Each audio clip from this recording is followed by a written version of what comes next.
I mean, I think the idea of a vegetarian, I think one of the interesting questions is whether or not the concept of vegetarianism is even applicable in our world now.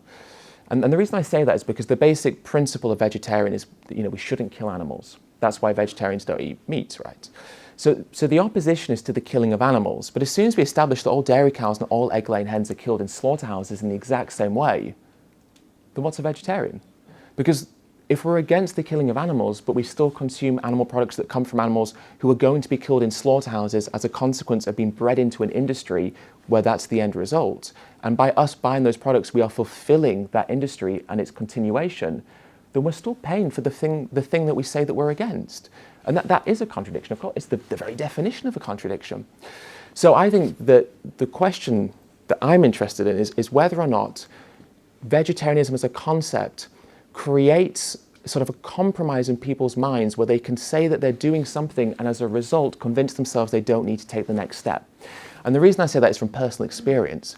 I went vegetarian before I went vegan, and I was one of those vegetarians who thought veganism's extreme and militant and vegans have no sense of humor and they need to line up and vegan cheese is disgusting and these people are terrible.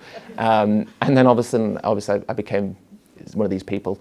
And but I understand that mindset because I had it. And I wonder if, because there's this sort of middle ground, it sort of creates the idea that that's an okay compromise. I'm not saying that we should go around and, tell every vegetarian that their existence is no more, but I think the idea of vegetarianism is a contradiction in the modern world because of how agriculture is set up. And so I am critical of it, not because of the people. The intention's there. People make changes, that's the intention's there.